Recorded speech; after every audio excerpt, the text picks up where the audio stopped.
para quienes se suman recién a este diálogo de Redacción Mayo, estamos conversando con Damián Saich, doctor en Ciencias Sociales. Como verán, no hace falta que lo explique mucho, argentino, pero desde hace 3 décadas más o menos está residiendo en Europa, primero en Barcelona, luego en Holanda, donde hace ya mucho tiempo que además es docente, investigador, profesor en la Universidad de Utrecht y, bueno, con sus estudiantes también dirige diferentes proyectos de investigación, entre ellos algunos que han tenido que ver este puerto del cual estamos hablando, de Rotterdam, el más grande de toda Europa.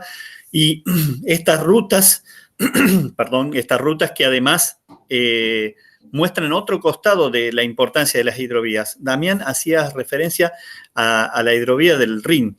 ¿Qué particularidades tiene esta ruta? Porque estamos hablando, no se puede comparar en términos de kilómetros con lo que es la ruta Paraná-Paraguay, porque no es la misma extensión geográfica del continente europeo con el continente americano.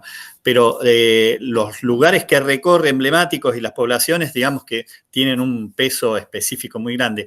¿Qué características tiene que estabas mencionando? No, el puerto de Rotterdam ha crecido, sigue creciendo, siguen haciendo nuevas terminales porque está bien ubicado en la salida justamente del Rin, ¿no? El Rin que atraviesa la zona industrial más importante de Alemania, que es el norte de Alemania, toda lo que sería la zona del Ruhr, y atraviesa ciudades centrales hacia el centro de Europa. Entonces, esta es una ruta que además, por supuesto, está totalmente canalizado, es decir, es un sistema de hidrovía donde además hay construidos canales para poder acceder desde Ámsterdam, desde Utrecht, es decir, es una red en donde muchas ciudades, incluso Amberes, o sea, se puede llegar a Hamburgo, se puede llegar de cualquier de estos puertos a esta ruta del Rin.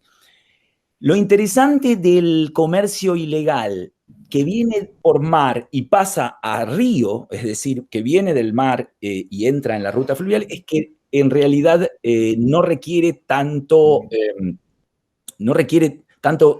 transbordo, por ejemplo, sacarlo de las terminales, mover la cocaína a un hangar, moverla a un camión. El traspaso, y eso se ve también cuando sucede en el Paraná, ¿no? Si el container solamente va a pasar a una ruta fluvial, es bastante fácil.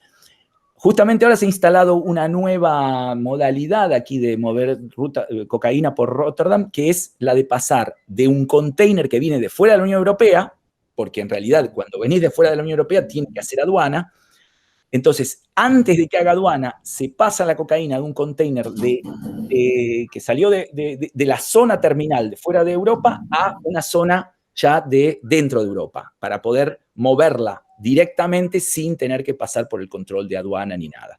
Entonces, esta modalidad que se llama switch, que es una modalidad bastante usada últimamente, y así te puedo contar 200 tipos de modalidades para poder, y en ese sentido es como una guerra que no se puede ganar. Es decir, primero, no hay un interés económico de poner demasiada más seguridad, porque eso hace que los cargamentos se muevan a otro puerto. Es decir, los puertos, para poder ser competitivos, tienen que ser rápidos y no perder demasiado tiempo y dinero en control.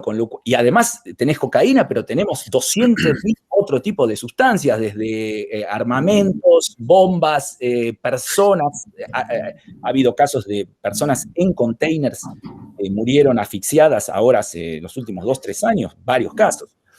Tenés un montón de... Entonces, saber, digamos, no se puede controlar todos los containers. Entonces, perdón, por ahí te leí alguna vez, ¿cuánto tiempo insume controlar un contenedor?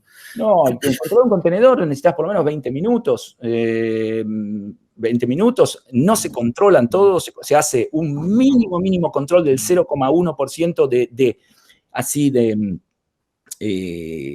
aleatorio, pero en general yo te diría el 98% del control directo, y sobre todo cuando hay que abrirlo, es decir, se puede pasar por el escáner, pero ya abrirlo es último ¿sí?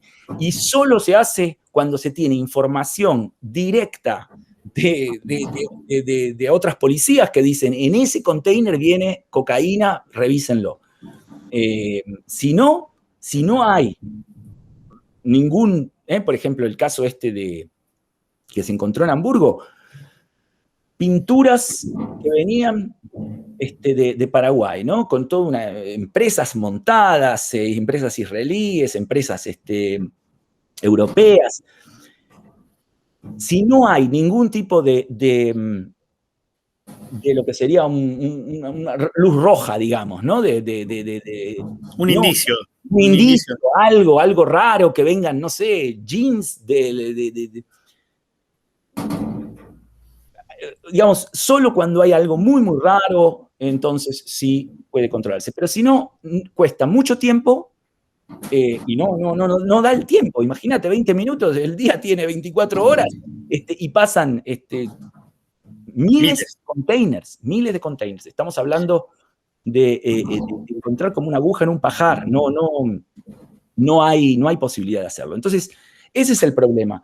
Por un lado, los políticos quieren decir que lo securitizan más y por otro lado, no pueden montar ahí un control demasiado grandes. Damián, por ahí leí afirmaciones tuyas de que lo que es el negocio de la cocaína específicamente, o de las drogas o las sustancias ilegales, para decirlo en ese sentido, ha cambiado con el tiempo y así como existían los carteles o cárteles en su momento, ya no con Pablo Escobar, sino lo que vinieron después, los hermanos Rodríguez Orejuela, o lo que puede pasar con los carteles en México. Originariamente el mismo cartel o el mismo grupo se hacía cargo desde la plantación hasta la distribución. Y ahora te he leído por ahí que en el mercado se ha fragmentado, se ha segmentado una suerte de distribución del trabajo. Algunos que plantan, otros que la producción, otros que se encargan del transporte o el traslado y finalmente la distribución. Pero que esto ha aumentado al mismo tiempo los índices al haber más competencia en ese traslado, en ese camino que recorren los productos. Bueno, también aumentó la competencia y cuando aumentó la competencia aumentaron los índices de violencia. Eso se ve, por ejemplo, en torno a ciudades que has investigado como Amberes o Rotterdam. Hay un índice mayor, como un submundo que tenga que ver con la droga y con lo que se maneja en ese entorno. Sí. Mira, en primer lugar, es cierto, hay dos tendencias importantes, centrales en el mercado internacional de la cocaína, que son la internacionalización, es decir, más actores, más países, más organizaciones internacionales metidas en el negocio, y el segundo, la fragmentación, es decir, más y más, no solo a nivel producción, sino también a nivel distribución, etcétera, más y más competencia entre grupos más pequeños, más desconocidos, desde Colombia hasta México, e incluso acá también en el caso de Holanda. Entonces, más fragmentación efectivamente lleva a más violencia. Ahora, hay que decir lo siguiente. La violencia alrededor del mercado de la cocaína es endémica, lo sabemos, pero está en general más ligada a la competencia por el control de territorios. Es decir, la competencia por la distribución, en realidad. Es en el ámbito de la distribución, lo que en Argentina también se llama, por ejemplo, narcomenudeo, es decir, el control territorial de la distribución, que genera mayor violencia.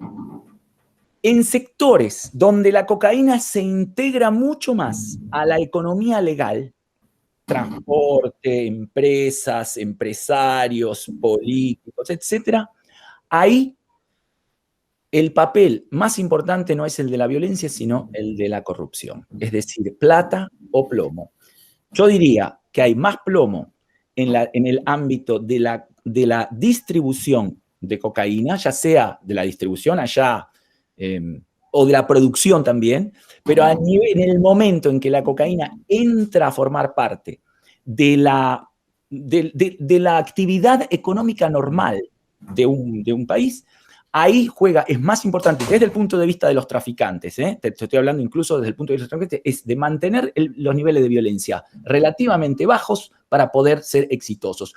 Aquellos que utilizan más violencia son los que caen primero, en el caso de la importación. Entonces, tenemos que si la violencia ha aumentado en el caso de Europa alrededor del mercado de la cocaína, incluso en Holanda, pero en general lo que vemos es que está relacionada más a competencia entre productores, por ejemplo, en el caso de las drogas sintéticas, o en el caso de los distribuidores de cocaína, que en el ámbito de estos grandes cargamentos que vienen pacíficamente, entran pacíficamente. O sea, si no hay, de vuelta, si no hay ningún problema, en principio no es necesaria la violencia. La violencia viene cuando en realidad se cae un cargamento, cuando un cargamento es decomisado, y ahí tenemos que decir también que a mayor nivel de represión, y esto también es una paradoja, mayor conflictividad, mayor fragmentación,